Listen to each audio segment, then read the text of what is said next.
You're listening to Yoruba Igbo Muslimah with Korean.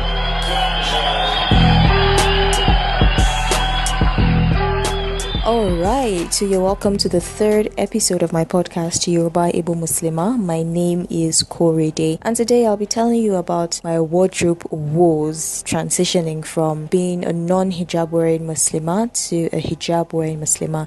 No, I was not born wearing hijab. I did not grow up wearing hijab. I know I started attempting to cover my hair after secondary school. Of course, I still wore my regular jeans and top and whatever clothes it was that I wore at that time, and I'll just tie a scarf and just go. So that's how I got into the university, like that. Just wear my jeans, my top, maybe tennis shoes and a hat or a scarf. When I got in uni, I got involved with the MSS and I made some new friends, and of course they tried to help me with my wardrobe, gave me a skirt or two. December that year, December 2011, my mom and I, we came on holiday to Lagos and we decided to do some shopping. So we went to this place where we got lots of shirts. But you know how mothers are. At that time, I was kind of chubby. I wasn't fat. I was kind of chubby. I was about a size 10 or so. She made me get shirts that were one dress size bigger because she was so sure that I was going to get bigger. Well, I didn't get bigger. Anyways, I got this really nice black skirt, ankle length, and a few other skirts. That started my ugly duckling era. Okay, I went back to school and I would wear these oversized shirts, and then I'll wear this skirt. My God, I rocked that skirt. I wore it almost every single day to lectures. Absolutely terrible. I know. At that time, I hadn't started learning to wrap the scarf around my head properly, the whole full hijab thing. I'll just wear this skull cap that Muslim women wear. I'm really glad I don't have any pictures from that period in my life, really. Now, these shirts and the skirts I bought didn't replace my wardrobe completely. I still had to wear other clothes and stuff, and it was difficult having to work with clothes I already had before. I mean, those were clothes that normally a hijabi wouldn't have, so I had to convert those clothes and try to make them into something that would work with hijab. At that period in my life, I would have been a really good candidate for this show. What's it called again?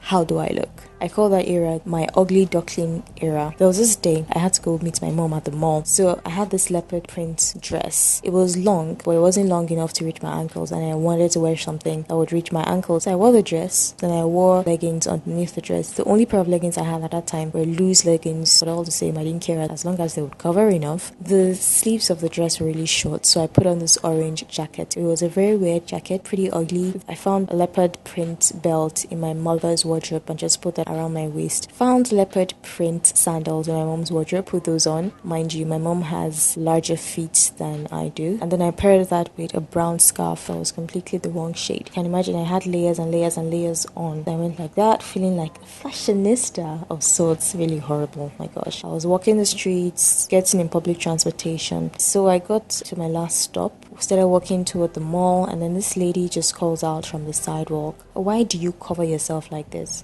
I mean, she just threw it at me. It was like a bullet. Boom! It took me a few seconds to process that in my head, and then I replied, "Why do you expose yourself like that?" But I'm very sure she didn't hear me. I didn't bother to raise my voice or anything. I refused to let that hurt my self-confidence. I don't think it hurt my self-confidence at all, because I felt, yeah, I'm all covered up. This is what I should be doing. Covered girls rock. Woohoo! Even though I looked really horrible. I went to a private school and we weren't always allowed to leave school. But the days that I would actually leave school, I would put some effort into what I wore. There was this particular day, I had this pair of bootcut jeans and I had this straight dress. It was just above my knees, and I just wore that with a pink scarf and tennis shoes, and I can say I looked good.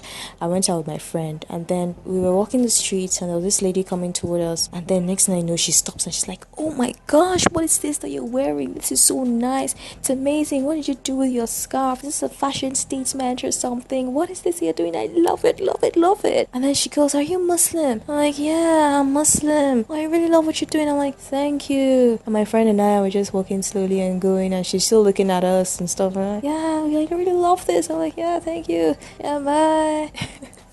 But anyway, so yeah, if you ever see a Muslim girl that looks off, maybe she has too many layers on, or maybe the dressing just doesn't look right, then maybe it's her ugly duckling period, and she'll definitely get over it, and she'll move on with her life. So yeah, don't just judge her and say, oh, she doesn't have a fashion sense, boo-hoo, blah blah blah. Come on, she's probably going through a struggle right now. Don't make it too hard for her. Thank you very much for listening. Follow me on Twitter. My Twitter handle is at I am Korede, Instagram at Korede, Facebook Korede Aziz, WordPress korede.wordpress.com. Check out my blog. Check out my blog, korede.wordpress.com, and of course Korede spelled Korayday. See you next week.